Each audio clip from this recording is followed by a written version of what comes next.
Hello and welcome to Real Cheating Story. In 1973, Johnny Taylor sang a song, and some of the lines define my life today. When your little girl makes you mad and you get an attitude and pack your bags, 5 little children that you're leaving behind, son, you're going to pay some alimony or do some time. That's why it's cheaper to keep her. Help me say it, y'all, it's cheaper to keep her. Damn, he was so right. It is cheaper to keep her. I own my own business, and she didn't work, so alimony was a given. I had 2 girls that I loved more than my own life, so there was child support and the pain of never getting to see them. Plus, if she really wanted to get nasty, she could take half my business in lieu of alimony. I'd end up having to survive on about 30% of what I made. I left the lawyer's office depressed as hell, as usual. Charlene was about 3 steps ahead of me when I caught her. I've been seeing him for 8 months, and it hasn't hurt us, she said. He's a great lover, not better, not bigger, just different. I don't think I could choose between you if I had to, but think hard before you do anything. See a lawyer. Your life would be a living hell if we split, and I'd make sure of it. I looked at her as she sat calmly on the couch, describing my supposed new life. Who was this woman? She damn sure wasn't my wife, the woman I'd been with for 14 years, the woman I depended on and trusted more than anyone in my whole life. At least I won't have to sneak around now, she added. You'll still get the lion's share of my time and affection, but I won't neglect Jim either. He has needs, just like you do. I'll work out a schedule. That was all I heard before I got up and walked out. She followed me, yelling, until we were outside, but shut up immediately when she saw Mrs. Roseman, the sweet old lady who lived 2 doors down. I smiled and nodded as Charlene turned back into the house, hissing, "Get your butt in here now." She was watching as I drove away. I stayed gone 2 days. The smirk on her face when I returned almost made me turn around again. The girls were all over me, and I loved on them until bedtime. They were growing up fast, 13 and 11. After I saw the lawyer, I decided to bite the bullet for now. She brought me a beer after they were asleep. I put it on the table, knowing I'd never drink anything she gave me ever again. "I'm glad you came to your senses," she said. "I knew you would. We'll go on just like before, and no one will know. The only thing that will change is that one night each weekend, I'll be on a date, and I'll be home really late. But I will be home, so we don't worry the girls." She sat back with that familiar smug look on her face. I knocked that off pretty quick with the speech I'd rehearsed. Who said I came to my senses? I started. Here's what's going to happen. I'll hang around for the next 4 years and 8 months until Marissa turns 18. Then I'm gone. Darcy will be just past 16, so she'll be able to cope, I hope. She might choose to live with me. Either way, I'll be gone. I paused for breath and continued before she could react. Effective now, that part of our marriage is over. If you left him tomorrow, I still wouldn't share a bed with you. That's gone forever. I make it a habit of not being with someone who is also with another man. You better get a job or have your friend cover your expenses. The girls get anything they want, but beyond living expenses, nothing will ever hit our joint account again. I knew that hit hard. Charlene never saw a sale she didn't like. Her closets, yes, plural, were full of clothes she'd never worn. By now, she was livid. "You pig! Why won't you get with the program? I still love you and want to share our life." "This is ridiculous," she shouted. "Things will remain as they are. This is not up for discussion." She got up and dropped her sundress, standing in front of me in nothing but thigh-highs and heels. "You'll never turn this down," she said, but I looked her up and down and replied calmly, "If this arrangement doesn't work out, you'd be quite popular on Patterson and Main," referring to the part of town where things got a little transactional. She grabbed her dress, sputtering in rage. "All right, if that's the way it's going to be, just remember in 3 months when you come around looking for sympathy, I'll make you regret it," she said as she stormed off to the bedroom, making sure to lock the door behind her. I gave her a few minutes, then kicked the door open. She was on the bed with her phone in hand, startled when I entered. She dropped the phone, and I knew who she had been talking to. I snatched it up. "Hello," I said into the phone, "I've got your number now. Pretty soon, I'll have your address too. Maybe we can talk about what we have in common. Don't worry about me coming after you. Being with my wife is punishment enough. But you should know, she's not one to stay loyal. She'll cheat on her lover the first chance she gets." The call disconnected, so I put the phone in my pocket. Charlene had regained her composure and was about to start yelling when the girls arrived home. They noticed the damaged doorframe and asked what happened. "Oh, this door has been sticking lately. Must be drawing moisture somehow. I'll fix it tomorrow. You guys go back to bed," I said. Charlene stayed quiet while the girls were there, but once they left, she started to argue again. I cut her off. "I'll be keeping your phone until tomorrow, and yeah, I'll be checking your accounts on the computer." She hissed at me as I walked away. "Good luck with that. My accounts are locked up tighter than Fort Knox. You won't get a thing." I smiled, knowing she had forgotten about the keystroke recorder we installed when the kids first started using the computer. I locked myself in the den, activated it, and soon, the printer was working away. I had to add more paper, but eventually, I got all her emails, her searches, and everything she'd purchased over the last year. It turned out she wasn't the sharpest. She let him talk her into sending lingerie photos and some things I had never seen her wear. Then there were the nudes, followed by a 10-minute video where she entertained herself with a large toy. He had sent some photos of himself too, nudes, and even a video of him talking trash about what they'd do the next time they met. That was definitely hitting the internet at some point. At least she wasn't lying about size. He wasn't any different from me. It made me sad, though. She could have at least traded up. Even worse, he worked for the county as a permit supervisor. They'd met when she went to pick up the permit for my workshop.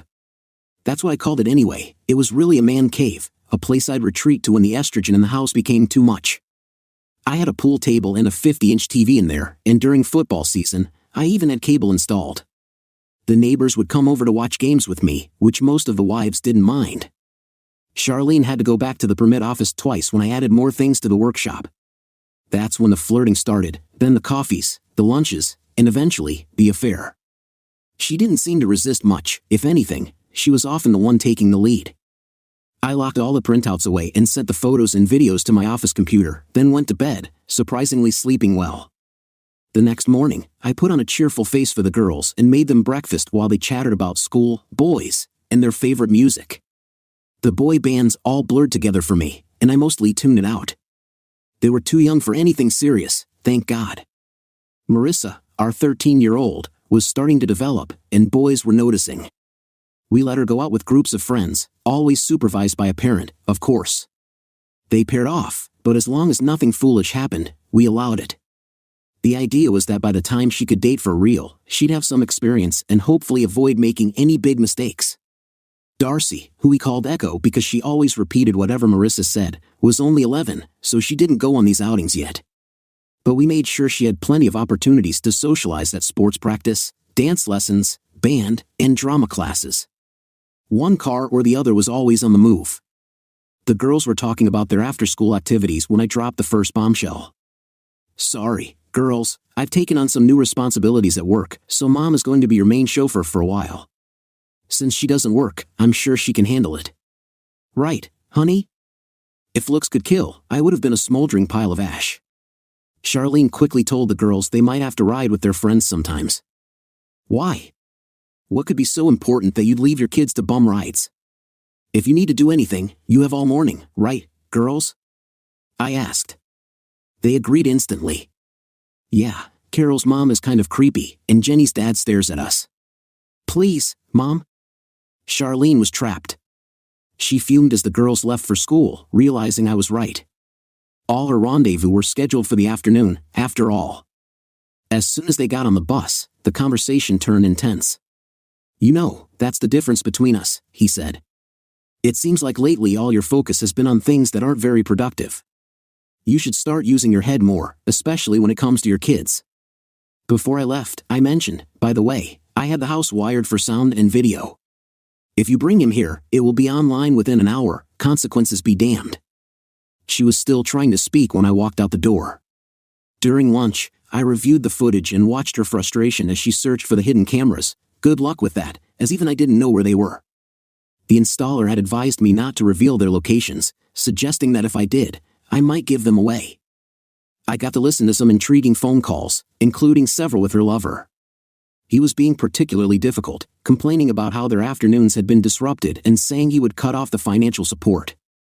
I checked this morning, and he had canceled all my cards. Our bank balance was down to $280, with a $200 power bill due today via automatic draft. She discussed a backup plan, but he seemed unsure about it. Before we go that route, he said, let's give him a few days to cool off. If we leave now, I'll be in a worse position than him, and we won't gain anything. Despite the situation, she suggested continuing to challenge him, as it seemed to calm her down. However, it appeared that this was not the response she was looking for. So, your solution is to let him take advantage of me in other ways? She questioned. How am I supposed to do that? Just ask him to be more aggressive? Bob has trained me well, so don't worry about any discomfort. The minute I mention it, he would know something was up, and things would really deteriorate. I'm starting to feel that your professed undying love for me is questionable. He protested loudly, I do love you, but let's be practical. If we both leave our spouses, everyone will know why. We'll be broke, and neither of us has a solid job. My situation isn't exactly promising. For now, while we're still in this, we're living comfortably, you're getting everything you want, including me. We need to proceed carefully. I know he's messed up your afternoons, but we could meet for lunch. It won't be ideal, but it will keep us going. She asked, where would we meet? He's cut me off, so I can't afford a motel room, and I'm not keen on meeting at your office. He suggested, let's meet at your house. We can be intimate there and leave the evidence behind for him to see. Although it's not the best plan, it's safer than other options. She hesitated, that's not a good idea. I can't find anything, but he says the house is wired. If we meet here, it might end up online in less than an hour, and I believe him. He replied, we'll need to stop and let him calm down. At least you won't be without if you see your wife in the meantime. After their call ended, she sat there with a confused expression. Perhaps the ideal life she had envisioned was being overshadowed by reality. I knew her well enough to understand that once she made up her mind, she was unlikely to change it. Later, I checked on her and saw she was at the computer, realizing I had locked her out. She screamed, you pig, and went down a list of curse words. I was a bit surprised at her extensive vocabulary. Deciding to have a little fun, I gave her a call. Before she could speak, I started with, hi honey, my voice dripping with sarcasm. Are you having a good day? You can stop fiddling with the computer now. To quote your words, I've got it locked up tighter than Fort Knox. Oh, and another tidbit for you, your phone will be shut off by the end of the day. But don't worry, I've ordered you a new one, it should arrive tomorrow. I hope you like it. That was all she managed to say before I hung up. I heard the rest of her reaction on the surveillance equipment, the cutting-edge stuff my tech-savvy friend installed while she was with her lover. After discovering them, I watched her expression change when I gave her the new top-of-the-line phone that evening. The next day, when she tried to use it, she found it had a child safety feature that worked perfectly for me. The phone was restricted to calling only the kids' schools, my office, my personal cell, our doctors, her mother, my parents, and 911. Any attempt to call a different number caused the phone to shut down for 30 seconds before resetting. As soon as she tried to call her lover, after the phone reset, I called her. Hi honey. I guess by now you've figured out that the phone only works for preset numbers. It's tough without a phone and computer to contact your partner. I'd say I'm sorry, but unlike you, I don't make a habit of lying. Now that your days and afternoons are free, here's a suggestion, get a job. You'll need it. I'll buy anything the kids need, but you're on your own otherwise.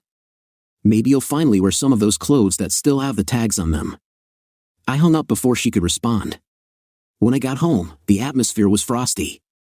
I got home and found she was barely able to keep herself composed around the girls. Once they were asleep, we went into the basement, where she broke down and vented her frustration. I decided to change my approach and listen as she got emotional, pleading with me to understand that her affair was just a temporary fling. She promised that it would end soon and that she still loved me, urging me to come to bed with her to prove her love. I surprised her when I laughed. I'd looked up cheating excuses online and found a book titled The Cheater's Guide. It included various strategies for dealing with a spouse who discovers an affair, including minimizing the impact and promising to return to the marriage. I told her, say I accept your proposal. What's in it for me? I'd still have to pay the bills and handle everything a married person does, but now I'd have to share you. As a businessman, it doesn't sound like a good deal to me. You get the option of seeing someone else, and I'm left waiting. That's not acceptable. I continued, since you've declared an open marriage, I'll be looking elsewhere. There's a sales rep who comes by once a month. She's quite attractive and very fit. I'm considering asking her to lunch next week. I'll explain our situation and see if she's interested. I've been available for 16 years, but that wasn't enough for you. She seemed taken aback. Why would you need anyone else when I'm available? She asked. I replied, you didn't think twice about finding someone else, did you? I felt a wave of relief when I discovered your infidelity. There's a term for men who allow their partners to be unfaithful while they stay loyal, just as there's a term for women who cheat on their husbands. The trust in our relationship has clearly been broken. You might want to reflect on that while I take some time to myself. I need to focus on work, at least one of us does. She was still protesting as I left. I knew I needed a plan, and quickly, before she started causing more trouble in my life. I had an old friend, the son of our neighbors, who had always been a bit socially awkward. Growing up, we were the only boys on the street, which drew us together and led to a lasting friendship. He was slightly autistic, a high-functioning type with exceptional skills in computer and abstract problem-solving. If anyone could help me, it would be him. He'd been designing computer games since he was 14, selling his first at 16. Now in his mid-30s, he still lived with his parents in a grand mansion worth over $60 million. With the success of his latest game, he was doing exceptionally well. Interestingly, he was married to another high-functioning autistic woman I had introduced him to a few years earlier at one of the rare parties I hosted. She was the daughter of one of my major clients and usually quite reclusive, but she insisted her father bring her, claiming something significant was going to happen. Though she was not very intellectually gifted, she was stunningly beautiful. When she first met my friend Harry, she took his hand and said, June 17th. The event was set to take place at Emmanuel Lutheran Church on 2nd Street in Broadville. Harry looked over at June, who smiled and took his hand. When someone asked him to introduce his bride and recount how they met, Harry blushed slightly, but June spoke up. I'm June Allison, she said, and we met right here at a party. That's the whole story. She didn't mention that it had been this very party where she had chosen her ring, and the next day, Harry had given her a credit card to make the purchase. They had been together for 8 years now, their daughter was 7, and my girls adored her like a little sister. It wasn't uncommon for me to come home and find Alexis's SUV in the driveway with the driver waiting in the kitchen, sipping coffee and chatting with Charlie. She would always brighten up when I arrived, greeting me with a grin. Shauna, a striking and accomplished former military professional with black belts in multiple disciplines, was part of the local law enforcement-sponsored pistol team and often won trophies. I had once employed her, finding her to be brilliant at her job, though she seemed frequently bored. June had come by one day to discuss a social event, and since I was in a meeting, Shauna kept her company. By the time I emerged from the meeting, I had lost an employee. It turned out to be a good match. Shauna moved into a small apartment in the mansion with a private entrance. Despite their wealth, Harry and June didn't venture out much. Shauna was about to quit again due to boredom when an unfortunate incident occurred. A criminal attempted to kidnap a wealthy family's child but was quickly thwarted when Shauna intervened, neutralizing the threat. The surveillance tapes showed the attacker brandishing a shotgun while trying to take the child, and Shauna's decisive action led to her being retained as the family's bodyguard and nanny. Charlie would often frown at our playful exchanges, which were always harmless, while Shauna would give me a hearty hug, lifting me off my feet, which made the girls giggle. The girls had vacationed with them a few times to exotic locations, and though we were invited, Charlene always found reasons for us to stay home. Upon their return from these trips, I was impressed with the photos, particularly those of Aunt Shauna in a thong bikini. Despite Charlie's reservations, our families were closely connected, and I trusted them all implicitly. Harry was surprised by my observations, but June was less so. I had sensed a distraction in her during recent encounters, and at our last party, I caught her in the garden sitting unusually close to another guest. When she saw me, she quickly moved away, and I had a fleeting impression that I had just missed witnessing a kiss. She seemed to avoid me for the rest of the evening, sticking close by me after that.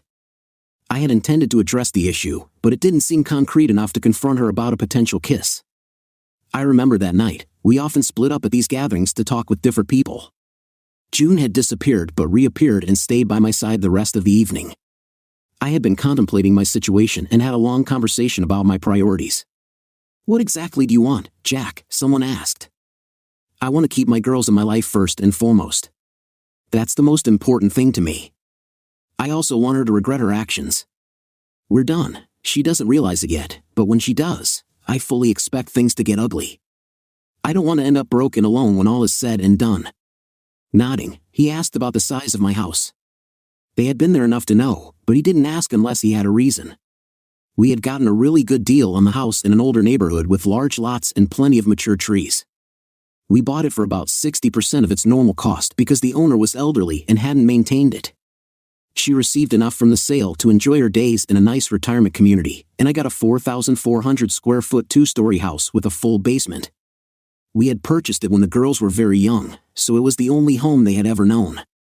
We spent every spare dime for 5 years restoring it, and now it was worth over twice what we had invested. Charlie loved the place, and I knew she would do her best to keep it after the divorce.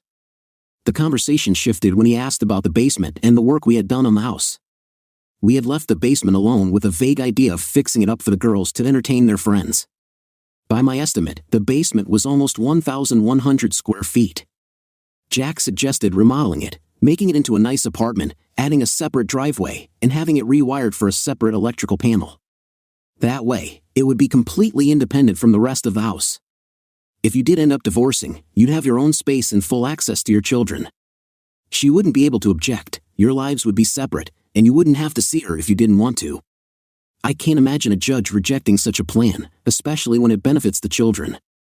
I realized I hadn't thought of that before, probably because I'm just an average guy, not a genius with extraordinary IQ. Shah offered another option. She could take more drastic actions, though I wasn't keen on that. I still had some respect for Charlie as the mother of my children, so I wanted to approach the situation carefully. Shah wasn't thrilled but agreed to help with the initial plan before checking on the children. She hinted that she had a little crush on me and advised me to be cautious now that I was about to be single. I was surprised by this revelation. I had always liked Shah but had no idea she felt that way. It was relatively straightforward to manage the house since it was in my name alone, a necessity since I was the sole earner when we bought it. I consulted several contractors and architects before finding a plan I liked best. Following my lawyer's advice, I eased up on Charlie a bit, giving her an allowance, not unlimited, but enough to go out to lunch with friends and do a little shopping. I also took her Mercedes in for some work, installing a GPS and anti-theft system. With it, I could remotely shut down the engine from my phone or computer. I noticed her lunches were running long and decided to investigate. She would have lunch with her friends and then visit a friend's house for a while. Using the GPS, I monitored her next lunch outing and, when she started heading towards her lover's house, I shut the car down remotely. She called me in a panic, saying the car had stopped and wouldn't start. "I'm stuck, where are you?" She had to tell me she was all the way across town from her home. "What in the world are you doing there?" "I was going to drop by Beverly's. We went shopping the other day, and I left a bag in her car." "Isn't Beverly at work?" "Yes, but she left the bag in the garage." I enjoyed the moment. "Try the car again, Charlie. I bet it starts right up." She did, and it did. However, she got about 5 blocks before it stopped again. When she called back, I told her the best thing she could do was try to get back home. She didn't understand immediately but started for home. When the car cut off twice more, she began to get the idea. I recorded her frustration, including her telling Marissa to leave the room when she tried to calm her down. The look of hurt in her child's eyes was heartbreaking, but the damage had already been done. Things were a bit tense between them afterward. When she asked about the basement, I told her it was finally time to fix it up for the girls, as they would soon need their own space. She interpreted this as me accepting her lifestyle. Charlie used some of her allowance to buy a burner phone, which I found and had bugged. It seemed there was trouble in their plans. Apparently, they had made arrangements to leave their spouses and settle down in my house, with me covering most of the expenses. My actions had disrupted their plans. "Maybe we should call the whole thing off, at least for a while," she said. "He's not reacting as we hoped, and I'm afraid he'll do something drastic." He scoffed. "He's not going to do anything. You've got him by the short hairs because of the kids. You know he won't do anything to hurt them." She sighed. "Maybe not them, but we're fair game. I've seen him at work. He can be quite ruthless when he needs to be. He's made my life very difficult, but he hasn't done anything drastic yet. You're a whole different matter. You have a very public job working for the county. An affair with the wife of a prominent local businessman would make great news. You'd be out of a job before the ink dried, and then where would we be?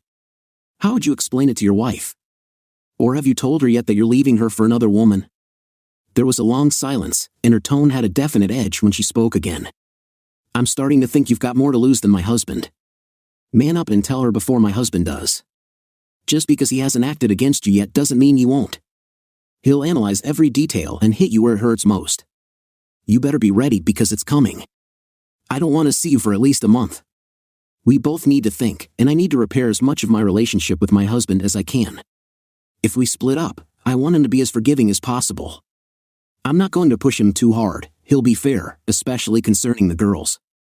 I'm serious, a month, and I'll call you when I'm ready to talk." Well, they just handed me a month to finalize my plans, I thought. I decided to use the time wisely. The first thing I did was set up a meeting with the chairman of the county commission. He and my father had a long-standing business relationship. Although they weren't friends, their professional ties were solid, and he assumed the meeting was related to my business. He agreed to meet me for dinner at an upscale steakhouse out of town. I made sure he had a good meal and a few drinks before I got down to business. I'm thinking about moving my business. Fred, Hanover County has a lot of empty buildings that would fit my needs, and they're offering some attractive tax incentives. Fred's expression changed immediately.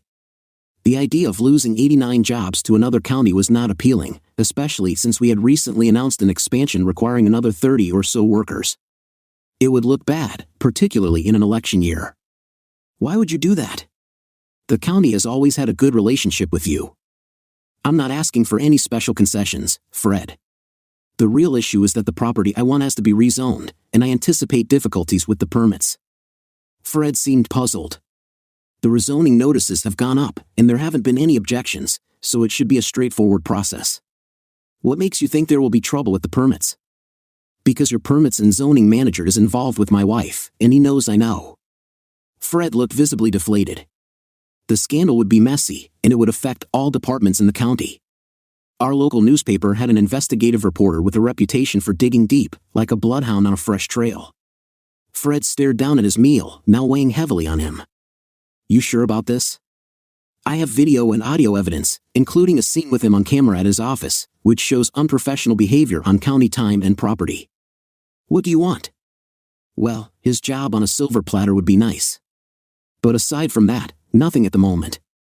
I do have some remodeling plans for my home that I need approved, if possible, without him knowing.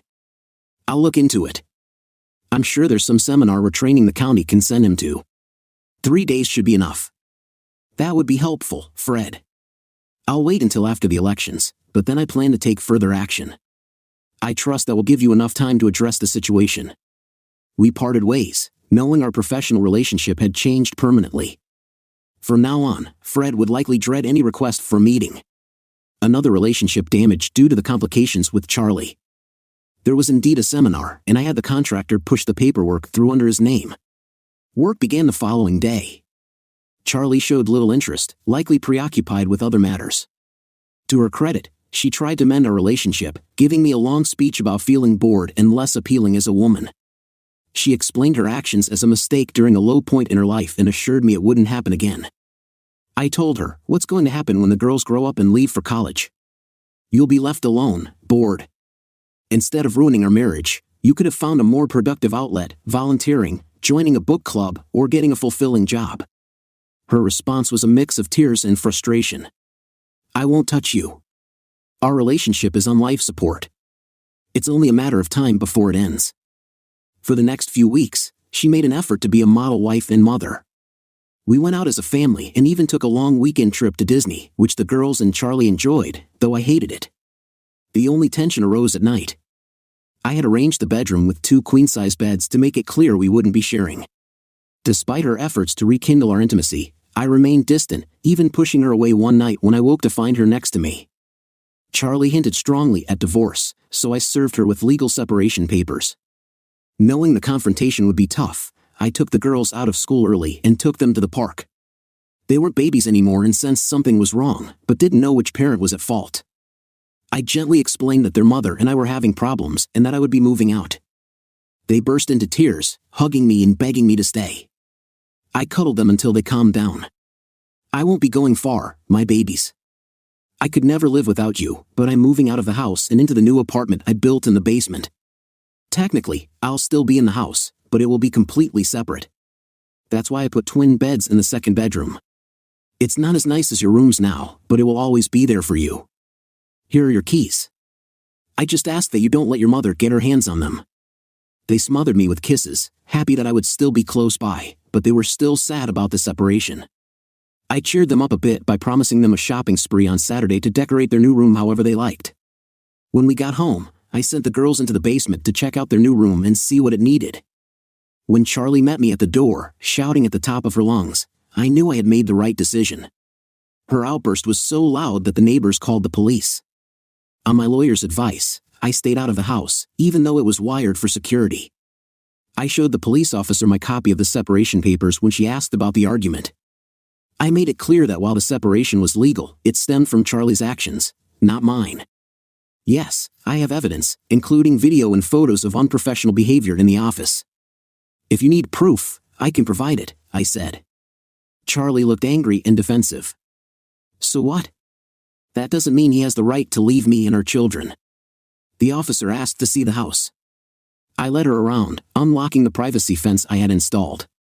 Charlie wanted to come, but the officer asked her to stay outside for a moment. I showed the officer the apartment, and she seemed impressed. However, when we opened the door to the girls' room and found them huddled together on the bed, crying quietly, it was a heart-wrenching sight. I spent a few moments comforting them. "Mom's just having a tough day," I said. "I'm sure she's calmed down by now, right, officer?" The officer nodded solemnly but smiled at the girls. "Your father is right. She's much calmer now. Your dad and I are going to talk to her some more to make sure everything's okay." The officer and I stepped outside to talk. "It must be tough for you right now, but you've done the right thing for your girls," she said. "Always put the children first. If my first husband had been half the man you are, I wouldn't still have such strong feelings about him." Charlie was calmer when we returned, assuring the officer she wouldn't have any more outbursts. She claimed that she loved me so much and that this was tearing her heart apart. "Put the welfare of the children first," the officer advised. "How you handle this will influence the way they see both of you for the rest of their lives. And remember, it's just a separation, not a divorce yet. You'll need a lawyer for any court-related questions." Charlie waved goodbye to the officer as she drove off and then turned on me. "Living room, now," she hissed before stomping into the house. I used the opportunity to lock the gate behind me and went inside, securing the upper door with 2 deadbolts and 3 safety latches. The lower door was similarly fortified, chosen for its soundproofing qualities. Charlie could scream as much as she wanted, and we wouldn't hear it. The girls stayed with me until bedtime. I assured them that Mom was fine and would calm down soon. Once they were asleep, I called Charlie. "Shut up and listen. The girls are coming through the front door in a few seconds. How you act around them now will determine your relationship with them later. So, do what I did, think of them first." I hung up, and the girls didn't call, so it must have been a quiet night. Charlie did get a lawyer and maxed out the credit card I left her, arranging an emergency hearing with a judge. The judge, a woman in her late 40s with weary eyes from dealing with family disputes, listened carefully. "Mr. Sears, why did you file separation papers?" "Your Honor, my wife has been involved with another man for at least 9 months, by her own admission. When I found out, she made it clear she had no intention of ending the affair and expected me to accept it. I could maybe have accepted this if it were just us, but we have 2 daughters, ages 11 and 13, and I didn't want to expose them to this lifestyle at their young age. If my wife disputes this, I can provide video and audio proof, all legally obtained." The judge looked at Charlie, who hung her head, and then turned back to me with a slight smile. "I hear you've moved out of the home. How far away would you estimate you were from your daughters?" "About 6 steps, ma'am. I remodeled our basement into a separate apartment. It's completely independent from the rest of the house. I have no reason to go into the main house except by invitation, and my wife has the same restrictions, invitation only." The judge turned to Charlie. "It seems you need to make some decisions here, Mrs. Sears. If you really want to keep your marriage, you need to reflect on your recent choices. If this were a divorce action, I would recommend counseling. However, it's just a trial separation. You may end up back together when it expires, so I see no reason or legal basis to rescind it. The separation papers are filed and in order. At the end of the 90 days, you can renew it, drop it, or file for divorce. I wish you both the best of luck." We were ushered out of the chambers and found ourselves in the parking lot. "You're really angry, aren't you?" Charlie asked. What a question. I am, though not as much as I was. What I feel most now is sadness. I always thought the only way we'd ever be apart was when one of us passed away. Now I know that won't happen. My anger wants me to say I wasted my years with you, but we have the girls, so it wasn't a waste. I was in the car before she could respond. I looked in the rearview mirror as I pulled out of the lot, seeing her in her car, weeping violently. In the past, I would have been comforting her, telling her that whatever happened, we would always be there for each other. Now, I just sighed and turned right. For the next 3 weeks, we coexisted, her upstairs, me downstairs. Charlie was upset when the girls refused to let her into my apartment, trying to pressure them, but they held firm. One day, I knocked on her door. She seemed surprised to see me, as I hadn't spoken to her since the court hearing. Before she could speak, I gave her instructions. "Follow me. The girls have been learning to cook on the gas grill and made us dinner. Come on, and don't mess this up for them." She followed meekly. The girls, in oversized aprons and chef hats, hugged her and led her to our picnic table where we had a meal of herbed roast chicken, grilled veggies, corn on the cob, and tomato salad. They even had dessert, a cheesecake they made from a mix. Charlie, to her credit, said nothing negative, complimented the girls on their culinary skills, and helped clear the dishes. After dinner, I showed her around the apartment, including their room. Marissa had started sleeping downstairs most of the time, while Echo stayed upstairs except on weekends. I knew the apartment was smaller than what they were used to, so I gave them limited access to the man cave. They had hooked up a gaming system to the big TV and occasionally had friends over for sleepovers. It was mostly girls, but sometimes boys would join, and a mother or two would stay until the boys left. Sometimes it was Charlie, most nights it was pizza, but occasionally the girls would grill under my watchful eye, serving burgers and hot dogs, and sometimes chicken or pork. With summer approaching and school nearly out, I bought an enormous above-ground pool, which made the girls more popular than ever. Most parents knew about our living arrangements but didn't comment.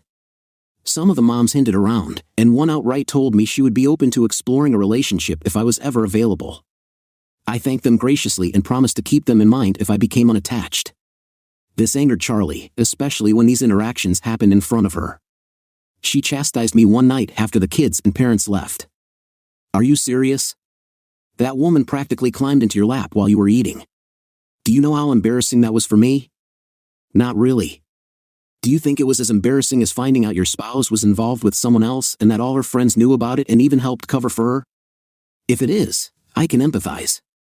Besides, we were sitting at a crowded picnic table with the kids right there with us. I also told you from the start that I wasn't planning on being celibate. I didn't realize she had 3 tattoos, one of which is definitely provocative. Good thing it's only visible when she's in less clothing," I said. Charlie's reaction to this was clear. Allison, a big flirt, had joined her daughter and several other mothers and 2 fathers for a swim party the girls had hosted. There was a wardrobe malfunction that exposed more of her than she intended, and she retied her top, blushing deeply, while the husbands and I grinned. Charlie looked stricken. This was not a situation she had expected to handle.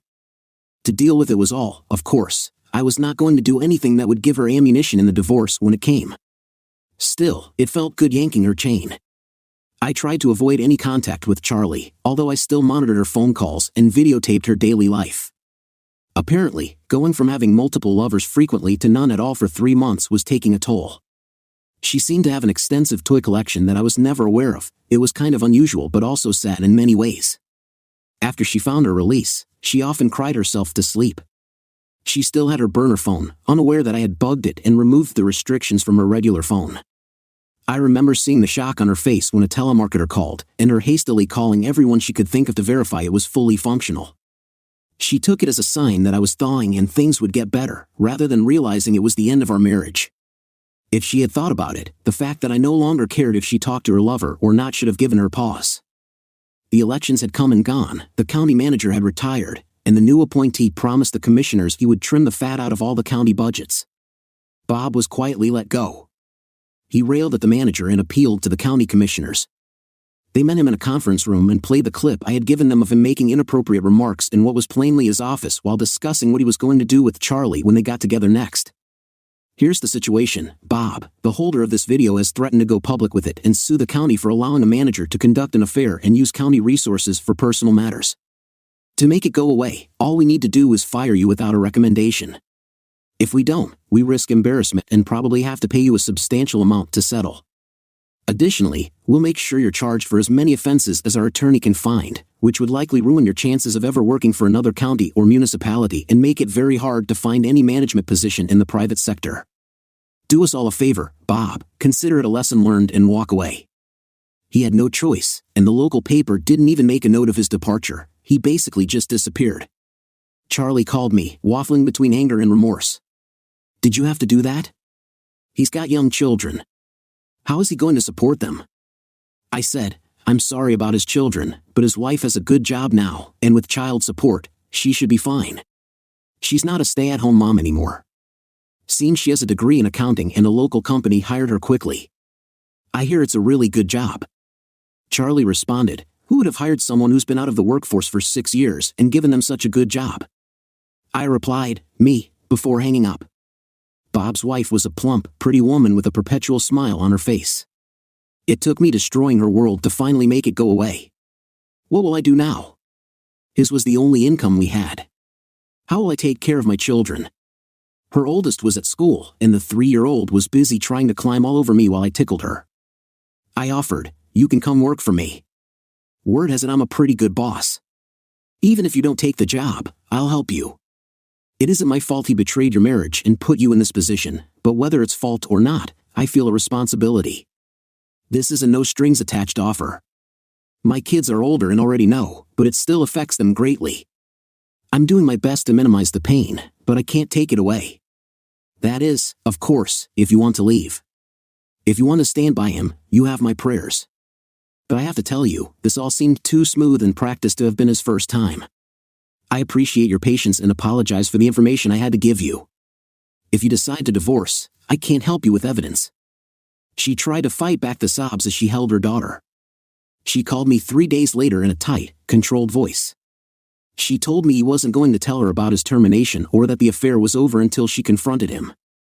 I told her I thought he might hit her, and I grinned, saying that a bruise would make it easier to get him a jail cell and me a restraining order. I told her it would be a fitting end to a terrible situation. He stormed out, and I haven't seen him since. He doesn't have any money left because I cleaned out the accounts the same afternoon you told me what was going on.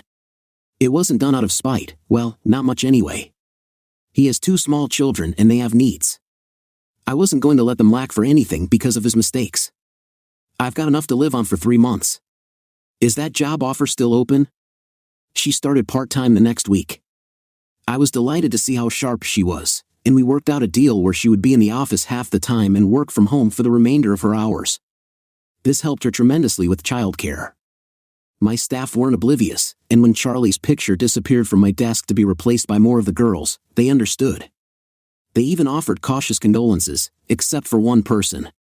Misty, who despised Charlie because she believed Charlie was trying to come onto me and had caused a scene at a company party, left in tears. I confronted Charlie the next morning, giving her a severe talking to after she sobered up. Reflecting on it, I realized it was right around the time she started her affair with Bob. It seemed to be a case of transference. If she was having an affair, then so was I. I had to threaten to cut Charlie off financially for a month before she came to the office and apologized to Misty. Misty accepted the apology, and they hugged to show there were no hard feelings. I could see most of their faces, and the pats on the back seemed to be looking for a spot to insert a knife. Charlie came into my office grinning and said, I heard you can fire me if you want, boss, but I'm glad you're too good a man for that. She added, you never saw it, but she was always catty towards the women here when you weren't around. We're going to cut the cards over who's going after you first. I never told you, but I was a dealer at casinos on the coast during my college years, and if I get my hands on the cards, those other women won't have a chance. I like romantic movies, French food, and long, relaxing massages with warm-scented oils. Misty was a trim redhead, confident, and knew how to dress to get noticed without violating office standards. She was 12 years younger than me and in a serious relationship with a nice guy. I figured she was going to marry sooner or later, and I'd already promised I'd walk her down the aisle and pay for the honeymoon within reason, so I knew she wasn't serious. I shocked her by bantering back, since we're alone, I might just take you up on that offer. I've always wondered if your carpet matches your drapes." Her hand flew to her mouth, and she giggled as she fled to the door. Turning back, she looked me in the eye and said, "It would match, but I took up the carpet, deciding I liked smooth floors better." "If you don't believe me, ask Jerry." I promised her it would be our first topic of conversation the next time we were together, and I listened as she laughed all the way down the hall. It made me grin the rest of the day, and I wasn't as serious as I had been before. The other ladies noticed, and Misty must have mentioned it because every time I got moody or angry, one of them would say something to cheer me up. I knew it was getting out of control when our 60-year-old receptionist told me she was from a different generation and asked how I felt about my office being redecorated. Charlie was getting desperate, climbing the walls alone, with no lover, no husband, and no outlets except lunches with her friends. After I almost destroyed the marriage of her best friend by telling her husband all about the affair and letting Charlie use their home, none of her friends would even talk about her situation, and they certainly wouldn't help her. A month later, I answered the door to see Charlie on her knees, begging me to just talk to her. I considered about 20 really cruel responses before I opened the door wider and walked back into the living room. She followed a few seconds later, looking around cautiously as if she were afraid of an ambush. When she saw the beer, she nodded, so I got a glass and poured one for her. She tasted it and gave the glass a closer look. "What is this?" "It's a true Bock imported beer. If you don't like it, I have several other varieties you might find interesting," I replied. "Have you turned into a lush?" she asked. I looked at my watch, 3.5 minutes before she managed to annoy me. "No, I haven't turned into a lush. I've decided to go for quality rather than quantity. These are sipping beers, not guzzling beers. It usually takes me about 2 weeks to go through a 12-pack. I'm afraid it's rubbed off on the girls. If you looked into my fridge, you'd see craft sodas, root beers, and exotic fruit flavors being the most popular. What about you? Been hitting the wine harder?" I knew from the camera she was drinking almost a bottle a night, far more than she did when we lived together. She blushed, surprising me by being honest. "Yes, I have. I find it helps me get through the lonely nights. But I've realized it and have been cutting back." "Why would you be lonely?" "Lover boy is officially semi-single. Why not go out and play, scratch the itch, as it were?" She looked appalled. "Wouldn't that bother you?" "No more than when you did it while we were still living together. At least you're legally separated and he's in the process of a divorce, so the stigma will be considerably less." She looked down in shame. "We haven't been together in a long while. To be honest, the thrill is gone. The sex, especially since we had to sneak around, was pretty good. I think it was more the rush of a secret than the actual act. After you found out, it wasn't nearly as satisfying. I knew Bob was long gone, taking a job in a small county half a state away. The pay was about 2/3 of what he made here, and his child support was based on his old salary. I bet it was a strain making those payments every week. If she wanted to play, one of them would have to drive at least 3 hours. Besides, she said, I know by now you understand a lot more than you admit, so I'm sure you know he's out of the picture. To be honest, the thought of being with him again kind of turns my stomach. If I had it to do over again, I wouldn't give him the time of day. He wasn't worth what he cost me. He didn't cost you a thing, Charlie. You racked up that bill when you threw him in my face and threatened to take everything away from me if I didn't agree to let you continue, I said. She started sniffling, with little sobs that threatened to turn into full-blown crying. For some reason, it pissed me off. Stop it, Charlie. All the crying in the world isn't going to fix this. You must have come down here for a reason. What do you want? She raised her head with a surprisingly determined look on her face. I want one thing, you. I want you back. I want you to hold me and tell me everything will be just fine. I want you and the girls with me, all wrapped up in quilts on that big couch, eating popcorn and making fun of the movie we're watching until they fall asleep, each holding onto one of us. I want to feel loved again, not empty and hollow, just marking days. I know my promises mean nothing to you now, but I'm begging you to give me a chance to start fresh, to make it up to you. That little speech seemed to take a lot out of her. She sighed, standing up. Think about it for a while. I don't expect an answer right now. Before I go, will you hug me, just for a second? Charlie looked lost and miserable, so I wrapped her up, letting her cry on my shoulder for a few minutes. She finally pulled back, thanked me, and left. I sat on the couch for a long time until Marissa came in and asked where dinner was. I pointed to the menu posted on the corkboard beside the refrigerator. "Pick," I said. She must have called Darcy because she came down, and they debated over Chinese, fried chicken, pizza, or burgers before deciding on Creole. "You can call your mom, see if she wants to join us, that is if you want to." Darcy ran back upstairs and, 10 minutes later, returned with Charlie on her heels. They debated until I reminded them that if they didn't call soon, it would be too late. They opted to pick it up and took off, coming back with a movie they had rented and asking if we could watch it in the man cave after dinner. I ate my black and blue salad, savoring the blend of blackened steak and blue cheese crumbles, watching them chatter and taste off every plate, including mine. Darcy had gotten brave and ordered gator bites, which weren't bad. After dinner, we trooped out to the building and all sat on the leather couch, both kids between us like old times. They had chosen a romance, and I made fun of it until Darcy poked me in the ribs, telling me to be quiet so they could enjoy it. Neither girl saw the ending until the next day because they both fell asleep, snuggled up to us. I looked over to see Charlie crying softly, trying not to wake Marissa. We kissed them awake, and I sent them home with their mother, saying I wanted to stay there for a little while. Even Charlie gave me a goodnight kiss as they left.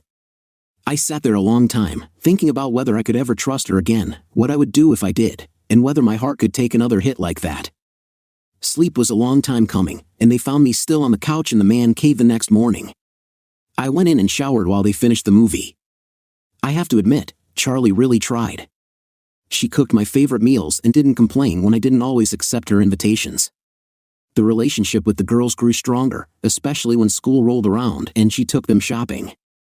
I always gave Marissa one of my cards, and Charlie, true to form, wore it out, even buying herself an outfit or two. I didn't complain, it was nowhere near what she used to spend. She still had her allowance and one card and was learning to live on the budget I had given her. She surprised us all when she came to me asking for a favor. "I've been thinking about my life a lot, Jack. I think I'll take your advice and either get a job or find something worthwhile to volunteer for. If I do, will you watch the girls if I need you?" I gave her a nice hug and praised her. She had also been going to the gym, and it was starting to show. She was getting her pre-soccer mom shape back. I always complimented her on her progress and even gave her extra money for workout gear and a few new outfits. We were back to sleeping together, starting when we watched a pretty risque movie one night, accompanied by too much wine. It was good. Charlie had always been good, especially when she was a little tipsy. We woke up a few hours later, happy the girls were spending the night with friends. We enjoyed each other's company fully.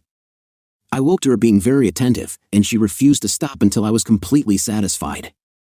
It was surprising since she used to dislike that, but then again, she used to avoid other men as well. I couldn't help but voice my insecurities, and she turned bright red. "I still don't know how I feel about this.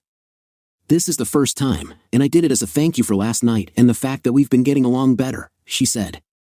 I felt like a jerk and apologized, thanking her for her gift. She smiled and then ran into the bathroom to brush her teeth.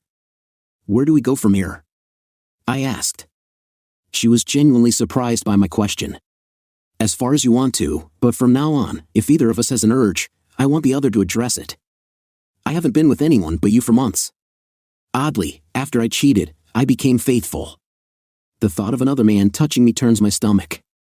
I believed her, mostly because I had access to her movements almost constantly. If she was fooling around, she was doing a damn good job of hiding it. 2 months went by, and we shared a bed about once a week, each sneaking to the other's house after the kids were down. I'm sure the girls knew they weren't babies anymore and they spent the night with one or the other instead of both, usually at the other house. Charlie got a volunteer position with one of the major charities, helping prepare events from fun runs to formal balls and dinners. The first 2 or 3 months, it was mostly daytime activities on weekends. Sometimes one girl or the other would go with her, and sometimes both. I went along a few times, which seemed to please her. As cooler weather came, they moved to more indoor venues, with events held mostly at night. I attended a few, admiring her new form and the gowns I had bought her, watching her get approached by others and shooting them down, often pointing me out. It was fun, and I did network a little, but it took too much out of me to do it regularly and still run my company, so I cut down to about 1 out of 3. Charlie acted disappointed until I asked her how she would like it if I got her up early, dragged her to work, and she still had to go to her job with very little sleep. She usually had breakfast with us the next day, showing us pictures on her phone of all the beautiful people. I didn't think much about it, opting to trust her because I believed she had learned her lesson. The video cameras were still in place, but I had stopped checking them weeks ago. We were slowly working our way back to each other. I had mostly gotten past what she had done, believing she was truly sorry and knowing the consequences if she slipped again. But pride doesn't go before a fall, complacency does. June called me one day asking me to bring the kids over for the weekend, me included if I wanted. Charlie had a 2-day event, so we kissed her goodbye, wished her luck with the project, and even invited her to come to their mansion and spend the night. She opted out, saying she would be too tired to drive the 35 extra miles. She told us to have a good time, kissed us all goodbye, and waved until we were out of sight. Harry and June met us at the door. The girls squealed and hurried away to get into bathing suits and hit the new pool. We weren't worried because we knew Shauna would watch them until we got there. I finally got settled in, changed, and headed for the pool. June commented on how much my girls had grown. Marissa is going to be a beautiful woman, Jack, and when Darcy matures, she'll be a living doll. I looked at the girls with new eyes, noticing how they had grown up. Now I need to buy a shotgun. The adult women there were something you couldn't ignore. June liked to be nude at home, which took Harry's parents a little time to get used to. For the sake of the girls, she had on a conservative bikini, while Shauna wore an almost invisible bottom, only noticeable because of the contrasting white stripes molding into her body. I couldn't help but stare. I asked June why Shauna seemed cool toward me. You're pretty much an idiot when it comes to women, Jack. You know that, right? Shauna is upset because she sent you all kinds of signals when the troubles with Charlie started, and you never responded. I know with your old-fashioned sense of honor, you wouldn't even touch another woman until you were divorced, but she doesn't understand why you didn't just cut Charlie loose. If I had, I would have been as bad as Charlie. Besides, I was doing everything with the kids in mind, and I couldn't afford any hint of scandal if I went for full custody. How are you and Charlie getting along? June asked. Much better. She doesn't sit around the house now. She exercises, is a lot more conservative with money, and even volunteers for a major charity.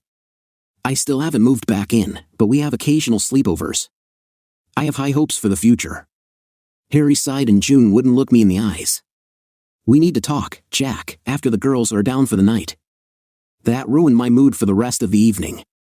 The girls didn't notice my quietness and rushed off after dinner to see a movie in the 32-seat media room. Shauna was watching them, making sure they got to bed. With a quick kiss, they were off. We went into the bar, a room set up like an old-time Western saloon. Harry got us a couple of beers and June a glass of the wine she favored. I tasted the wine, expecting something exceptional for $600 a bottle, but to me, it tasted the same as a $20 bottle. We sat sipping, knowing better than to rush them. They would get to what they wanted to say in their own time. June finally started. You know we contribute heavily to several charities, right? Especially since we can write most of it off. We'd much rather give it to an organization that might actually better the world than let the government waste it. Charlie has hit us up a few times in her new position, and we always send a nice check. I suddenly knew I wasn't going to like where this was going. We sometimes go to the events held for these charities, sort of as a show of support. Their reasoning is that if we support it publicly, it may influence others. About a month ago, we attended a black tie dinner, $1,000 a plate, all proceeds going to the charity. Charlie was there behind the scenes coordinating everything. She was busy, and we didn't get a chance to speak. I don't think she even realized we were there. The night was almost over, the tables cleared, and the orchestra was playing for those who wished to dance. We were about to leave when I saw her again. June showed me a picture of Charlie in a dress I hadn't seen before. It showed off her figure quite well. But I wasn't really looking at the dress. Instead, I noticed the man she was with, David Duncan. David Duncan, June said, answering the unasked question.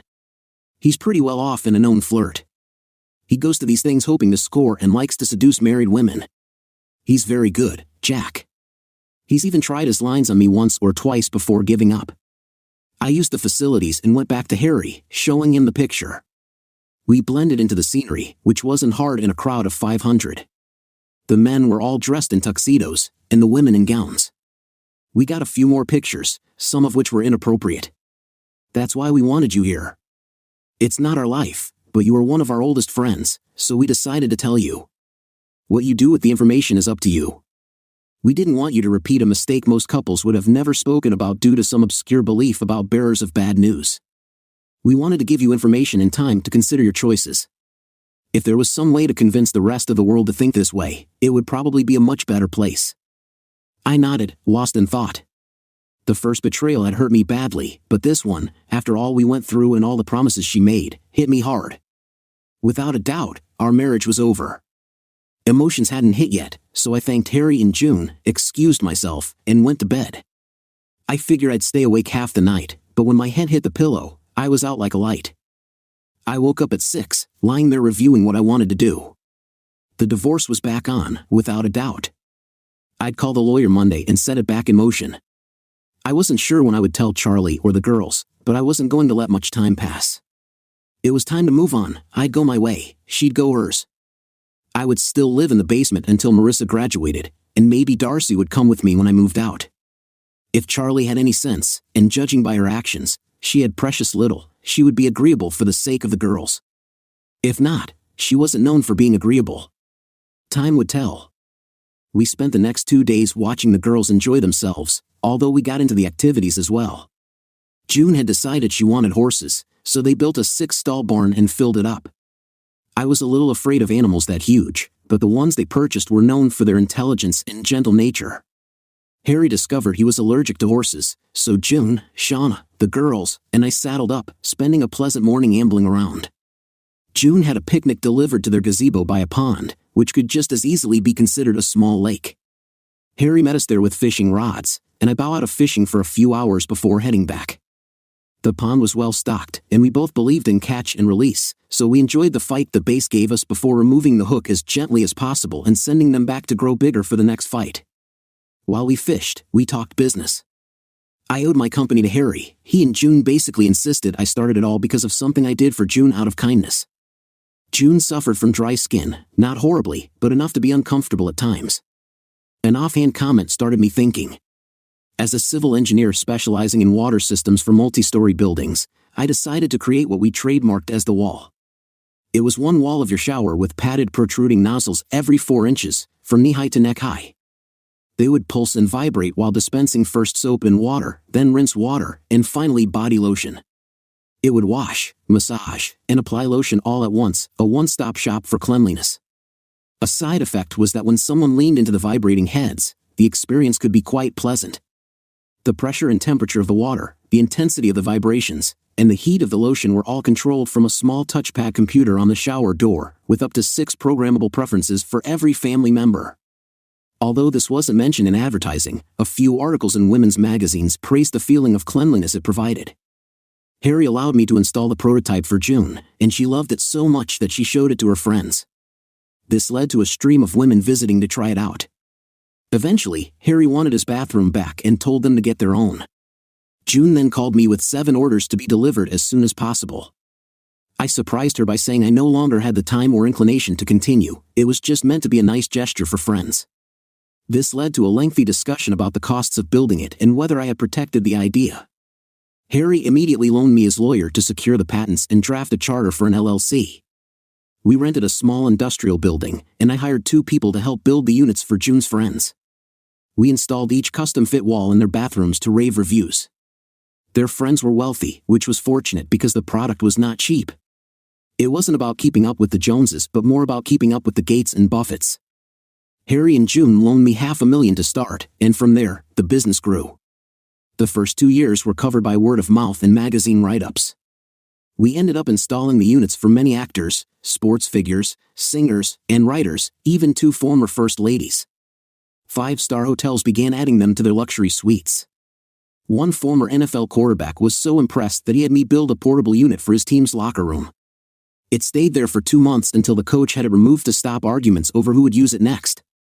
My company then built a larger unit capable of holding 5 at a time and installed it in every professional and most college football and hockey locker rooms.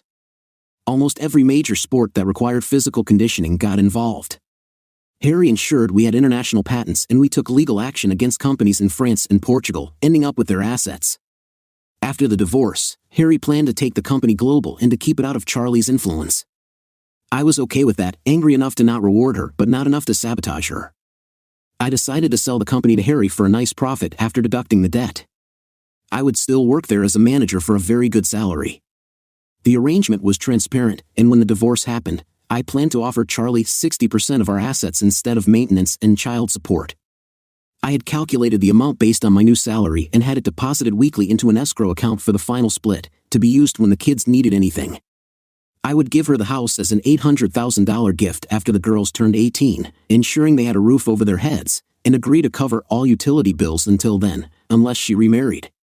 My attorney thought I was being too generous, but when I explained I was thinking of the girls, he agreed. The final deal left her with the house and $2.6 million. It would be hard for her to refuse. Nevertheless, she did refuse. I watched on the surveillance cameras as she was served at the dining room table. The first envelope contained the divorce petition, the second, intimate photos of her and her new lover. I left her a note. I was ready to forgive you, Charlie, thinking you had learned your lesson and would never stray again. I guess I was wrong. It's a lesson for me, once a cheater, always a cheater. The deal I'm offering is very good. You'll come out smelling like a rose. Just sign the papers, and we'll both move on with our lives. There's no need to fight for custody, we'll share it jointly until they reach adulthood. I'll continue living in the apartment until Marissa is 18, and Darcy can decide where she wants to live when she's 16. Please read the paperwork and take it to a lawyer of your choice. Don't be foolish, it won't do you any good and will only cost you money. You may want to hang on to, and good luck with any future relationships you pursue. Just don't use me as a reference. I've sent the same photos to my lawyer, who has also shared them with his wife. Be careful, this is an alienation of affection state, and a good lawyer could easily take most of your post-divorce settlement. Let's hope she's not that sharp. Charlie begged and pleaded, but it was to no avail. Please, Charlie, don't recite chapter and verse of excuses from the cheater's handbook. You wanted someone else, and you got him. I refuse to be your fallback plan. It's over. Let's not make this hard on the girls, sign the papers. In a few more years, when the kids are old enough, I'll be gone, and we'll just need to see each other for weddings and baptisms. Charlie cried and then got angry.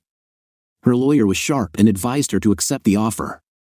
She explained that the lawyer was one of the best and that continuing to fight might result in a worse outcome for Charlie, especially with evidence of her infidelity. You cheated twice, and we have documentation of both incidents. This is a no-fault state, but he could pursue adultery if you push it, which might leave you with much less and still require you to pay him. Take the deal. Charlie countersued for mental cruelty and claimed I was having affairs with Shauna and Brenda Bobick. Brenda threatened to sue her for slander and defamation. Shauna visited Charlie and warned her that if she didn't stop spreading false accusations, she would make things difficult for her. Shauna hinted at having connections that could cause Charlie a lot of trouble if she continued. Think with your head instead of your emotions while you still have choices, she advised. By then, Charlie was cornered. Shauna's warning had been clear, and Charlie was left gasping, visibly distressed. A few weeks later, a woman I didn't know showed up at my office, saying it had to do with my divorce. I brought her in, turned on the video and audio for the meeting. I often use these for negotiations. The woman was very attractive, about 10 years older but looking my age. I'm sorry for showing up unannounced, Mr. Sears. I'm Barbara Duncan. I believe your wife knows my husband. It clicked, her husband was the one involved with Charlie. I took her hand. I find myself in an awkward position, Mrs. Duncan, having to apologize for my wife's actions. She shook her head. I'm pretty sure it wasn't your doing, and I know it wasn't mine. It was two adults, both with a history of cheating, who probably seduced each other. What I came to ask is a favor. It seems you have pictures and testimony I could use in my divorce. Would you consider sharing them? Just give me your lawyer's name, and I'll send it over. Barbara sighed. I don't have one yet. When everything hit the fan, he emptied the accounts, leaving me just enough to keep the house and our son in clothes. I don't work, and my future looks bleak. Once again, I found myself in the position of cleaning up a mess caused by someone else. I dialed my lawyer and asked Barbara to wait. John, I have a client for you, the wife of Charlie's new partner. Give her a time, and I'll send her over. And John, I'm paying. Maybe you should give me a discount. Barbara looked surprised, and I smiled. Don't worry, he's really good at his job, and I can afford the cost. It's the least I can do. You don't know me, but if there's anything else I can help with, just ask. Barbara started to cry, and I handed her some tissues. After a bit, I thought of Brenda, who might understand Barbara's situation. I called her, and she came to the office. Brenda, Barbara, you two have something in common. My wife has been involved with both of your husbands. I'm stepping out for a minute. I left them together for 15 minutes. When I returned, both women approached me and kissed me, which was unexpected. I sat there, slightly bewildered, with a different shade of lipstick on each cheek. I've been telling Barbara what a nice guy you are and that when her divorce is final, I'm coming after you. Don't look so shocked, you're my hero now. Focus, Barbara needs a job until her divorce is settled. She's perfect for the new position you've been discussing. She has a degree in international business relations and speaks French, Italian, and German. Looks like I've found your new international marketing director. You can thank me with a generous bonus in my next paycheck. Remember, I'm your head accountant, so I know your budget. Don't make me adjust it. Charlie had a meltdown. What's this about? Is this some sort of revenge, treating me like this while you shower others with support? I hit my absolute limit with her. Charlie, you need to be quiet right now. If you don't, the offer is off the table, and I'll make you fight for every single thing. I never imagined that when I married you, I'd end up propping up women whose lives you wrecked. This is all on you, and I'm done. Don't speak to me anymore. Contact my lawyer if you need anything. Don't worry about the girls, they can let me know if they need something. She was crying again, but I probably talked right over her. You can be sure of this, the divorce is going through, and before the ink dries, I'll be looking for someone else.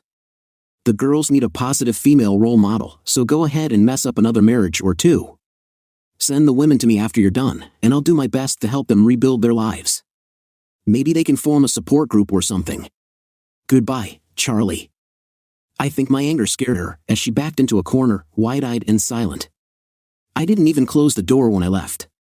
The girls, well, they were upset. I tried to shield them, but they found out somehow. They went 3 weeks without seeing their mother before I persuaded them to spend the weekend with her. I told them, she's still your mother. She didn't betray you, and she still loves you. I know it's hard, but try to do it for the family. Darcy, with her 11-year-old eyes looking so mature, sighed and said, We'll go, but you're wrong, Dad.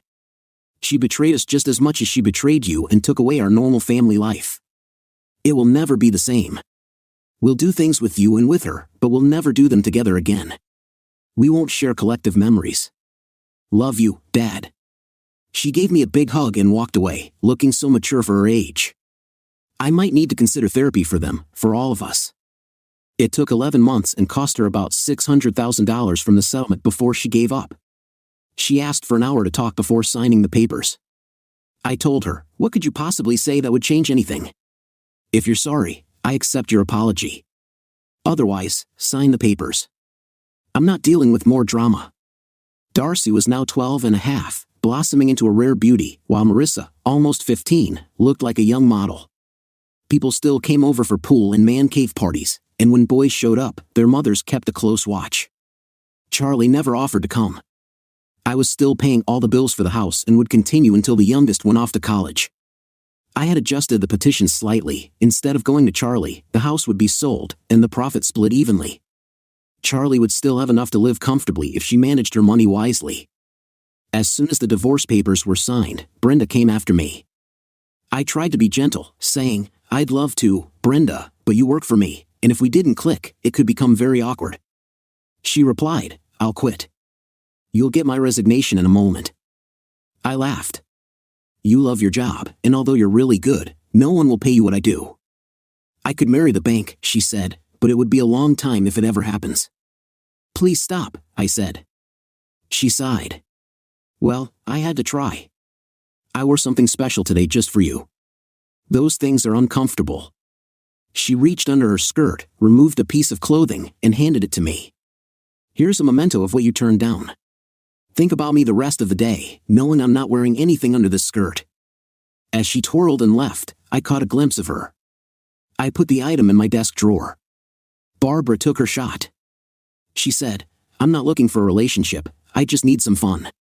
It's been almost a year, and I'm tired of solo solutions. I knew she was flying to France the next morning. I replied, keep control, Barb. Maybe you'll find a Frenchman and fall for him, or at least enjoy some time together. She sighed, good thing I talked to Brenda. I'm not wearing a thong, but I'm not wearing anything under this dress either. Just so you know, it's none of your concern. I'm still dealing with the fact that I'm really single. Brenda found another accountant, and they're still working together. I wonder how well he's holding up under the pressure and what he's able to offer her. Barbara took my advice and found a Frenchman. She moved to Nice and now heads up the European division of the company.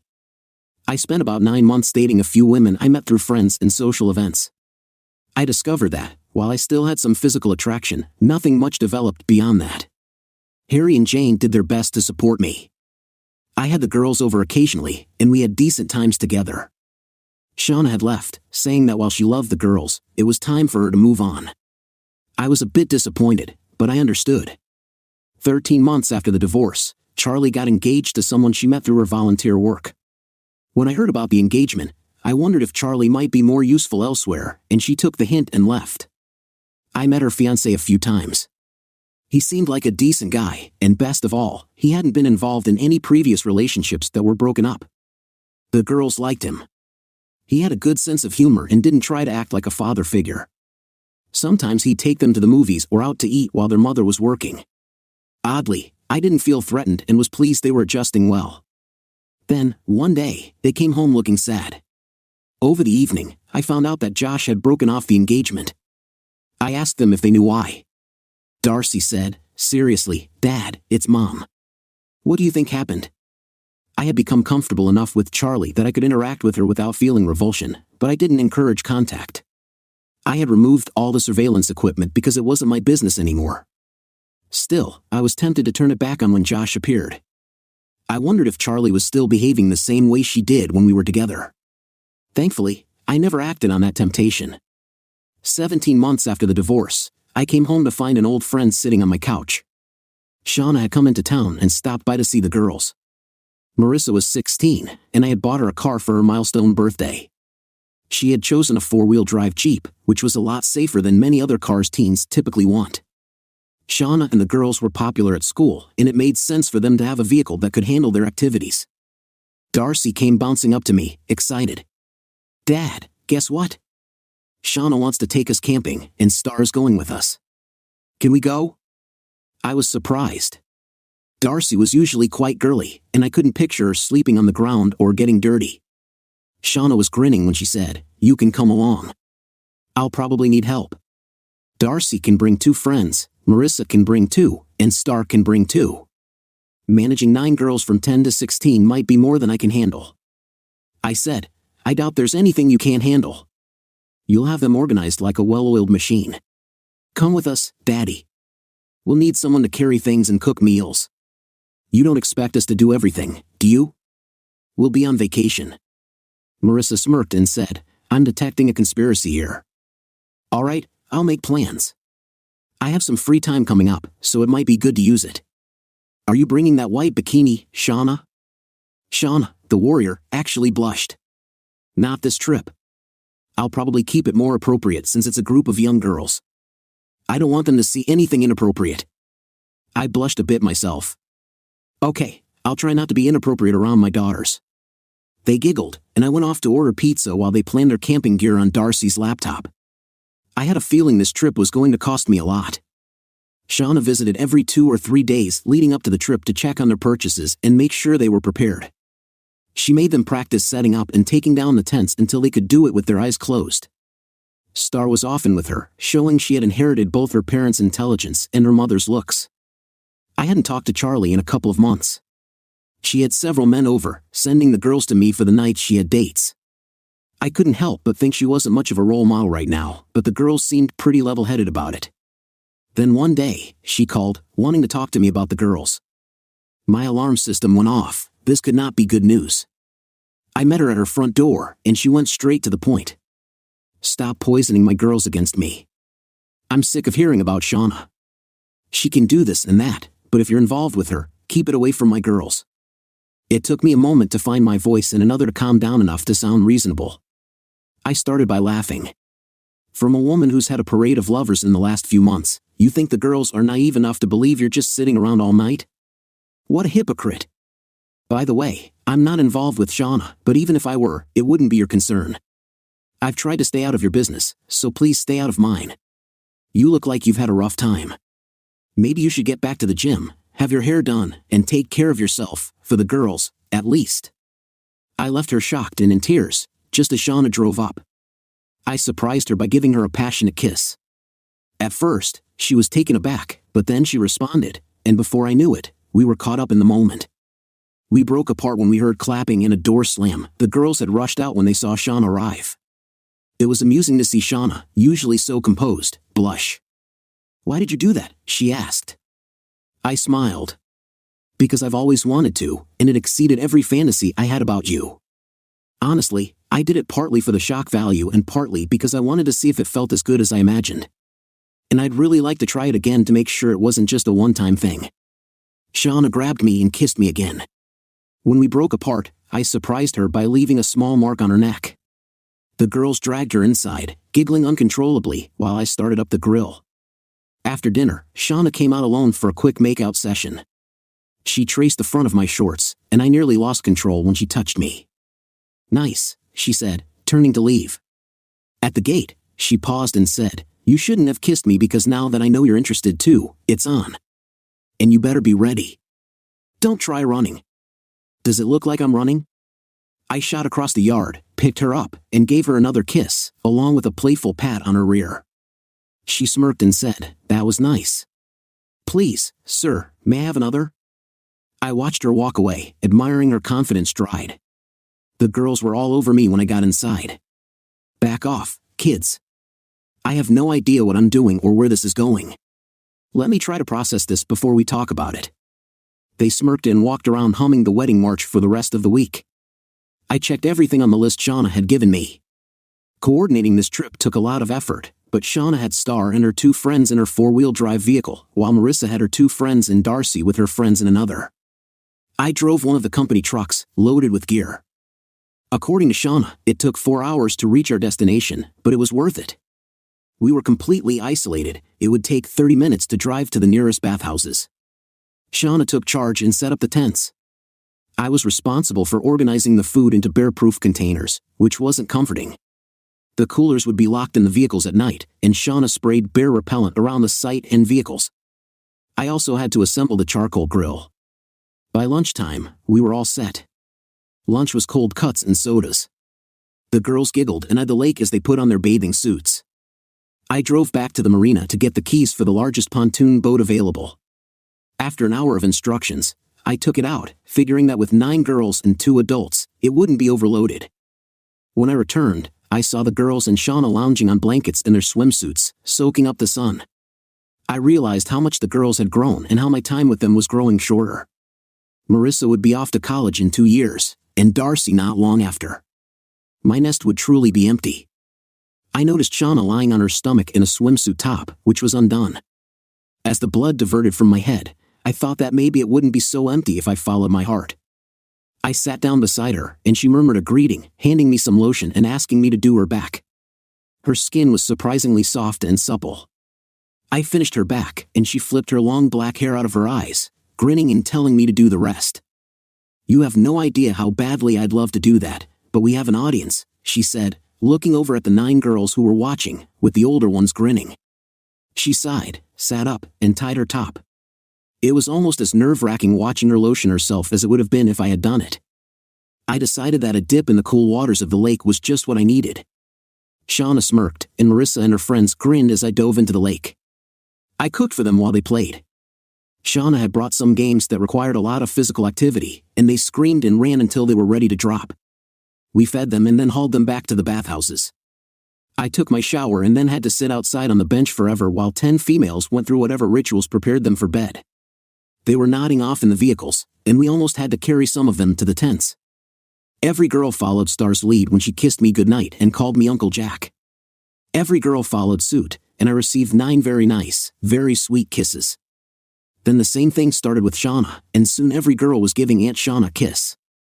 We expected them to stay up, but the exercise had served its purpose, and they were all out like a light within 30 minutes. Every 10 had a snore. Shauna and I walked down to the lake with a couple of chairs and sat in the moonlight, enjoying the quiet. I had slipped a couple of bottles of wine into one of the coolers, and we shared a bottle, drinking out of plastic cups. Shauna must have had a pretty tiring day because she nodded off after half of the second cup was down. She was a solid chunk of muscle, and there was no way I would be able to carry her. I shook her gently, but she didn't respond. I leaned over to speak into her ear without waking the girls, but the opportunity was too tempting, so I nibbled her neck, planting gentle kisses down to her shoulder blades exposed in her short little sundress. She moaned slightly and shifted, turning her head to kiss me slowly, gently savoring the moment. She finally pulled back, smiling and stroking my cheek. "You can wake me up like that anytime you want, honey. Now help me up, we need to hit the rack. Those girls will have us up at the crack of dawn." She held out her hand, and we walked back to the tent. I stopped outside, suddenly realizing there was only one tent. Shauna saw me hesitate and tugged gently. "It's just for sleep, Jack.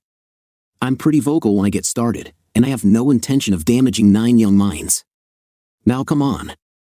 I was even more surprised to see a double-height queen-size air mattress with 2 sleeping bags opened and zipped together.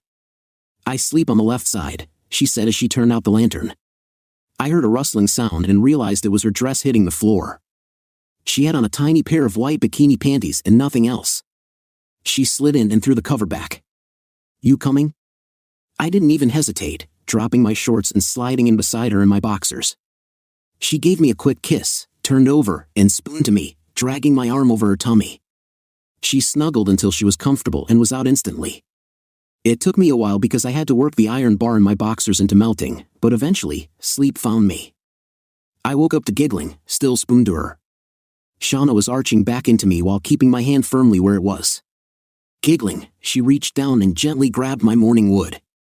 If we were alone, I'd have ways to manage that situation, but with young girls around, I had to handle it on my own. I hurried up because I could hear stomachs rumbling. Breakfast needed to be prepared. A few minutes later, I stumbled out, and Darcy showed me the primitive bathroom just behind the tree line that I hadn't known about. It was basic but adequate, and Shauna had the foresight to bring a large container of water and sanitizing soap. I was pretty good on the grill, but Shauna took over breakfast, delegating tasks to the older girls. Soon, the sound of sausages frying filled the air while I chopped peppers, onions, and ham for omelets. Shauna brought out the largest cast iron frying pan I had ever seen, heated oil, and made the best pancakes I had ever tasted, using buckwheat flour and fresh blueberries. We enjoyed a hearty breakfast, and then Shauna had everyone help clean up, washing dishes, picking up trash, and packing away utensils and food until it looked like we'd never been there. Shauna then pulled out a couple of fishing rods and walked down to the lake with every girl in tow, teaching each of them how to fish. There were plenty of small bream in the cove, so everyone caught something. Endless pictures were taken, and the girls made it clear that we would be visiting a store like Academy or Dick's very soon. We relaxed until nearly lunch, and then drove back to the marina. Shauna had them wear sneakers and cover their swimsuits with shorts and tees. They thought it was because we were taking them to lunch at the marina restaurant. Oddly enough, the place featured Italian cuisine, with plates of spaghetti, ravioli, huge meatballs, and other assorted dishes. The little girls could really pack it away. We then had them walk down to the piers to admire the boats. There were a lot of squeals when they realized the big one was for them, and they excitedly boarded, although there was some moaning when Shauna made them put on life vests. "We have a student driver," she said, grinning at me. "Best not to take any chances." We cruised around slowly until everyone got comfortable. The jackets and clothes came off, and it was wall-to-wall swimsuits. The older girls received a lot of attention from passing boats, and when one guy shouted something inappropriate, I thought Shauna was going to overreact. "Relax, honey," she said. "I was a hormonal teen once, and you were too, a lot more recently than I was. They're just having fun. If they come too close again, though, they're all yours." She then walked to the aft deck, and after hearing some loud whoops across the lake, she came back, adjusting her top with a grin. I stayed quiet. We anchored in a cove and I uncovered the boat's best feature, a sliding board that shot you out into the water. A little pump kept water on the board to make it easier. Soon, they were going off 2 by 2, screaming as they went airborne. One little girl hesitated and it turned out she couldn't swim. The others, showing a lot of maturity for their age, offered to stop for her. Shauna saved the day by bringing her a life vest. She climbed the ladder with her, and they slid down together. I'm not sure who was screaming more, Shauna or Vicky. The cove was shallow with a nice little beach. We bumped the shore, tied off, and gathered firewood while the girls roasted wieners and marshmallows, sipping on sodas. Shauna had a quiet conversation with Vicky off to the side. A few minutes later, I looked up to see Vicky dog paddling by me. Shauna and I sat on the boat later, feet dangling over the side. I reached over and gave her a soft kiss on the cheek. "What was that for?" she asked. "For helping Vicky." "You're going to be a great mom," I replied. Tears sprang to her eyes as she dove off the boat, swimming out into the cove. When she came back, we helped clean up our mess, make sure the fire was out, and then slowly motored back to the dock. "Did I do something to hurt your feelings?" I asked. "If I did, you know I didn't mean to, and I apologize." She brushed my cheek with a tender smile. "You didn't say anything wrong, honey. You just gave me a compliment no one has ever given me before. I just didn't know how to process it." She leaned against me all the way back, holding my arm. I couldn't remember the last time I felt so content. The kids moaned when we got back until we told them we had 3 more days. They were still excited when we stopped for showers on the way back to camp. We had a light dinner that the girls fixed, insisting that Shauna and I relax. We sat in camp chairs, getting pampered. Shauna talked about her new job as part owner of a security service with 3 fellow veterans. Though successful, she wasn't fond of the erratic hours and travel.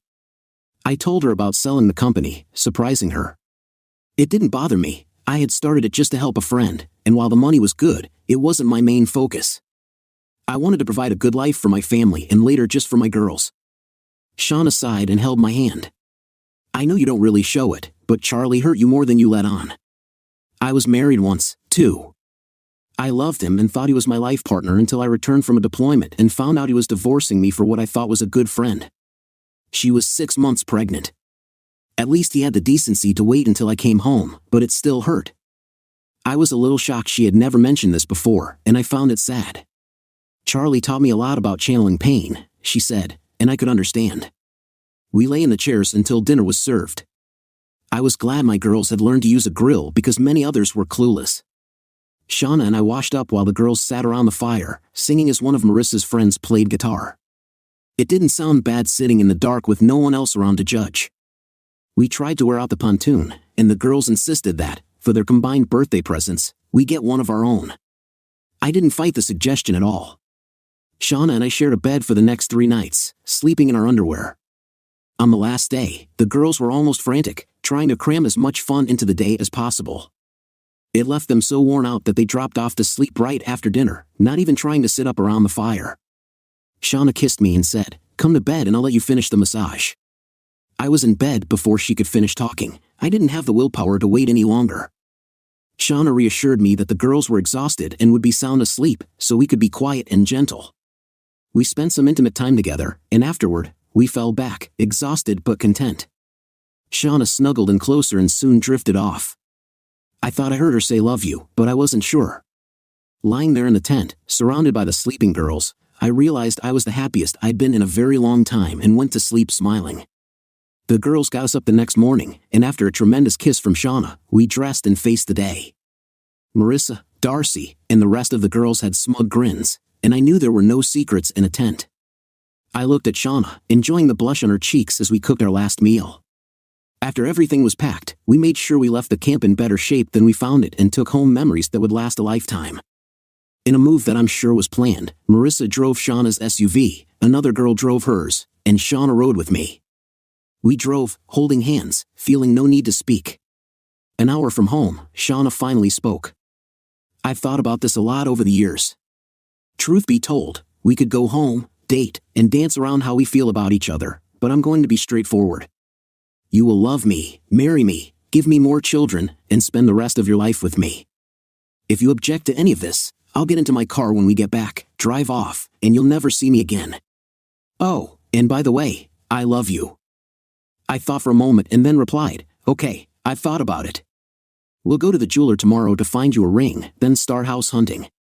I refuse to start married life in my ex's basement, so the sooner we find a home, the quicker we can set up housekeeping.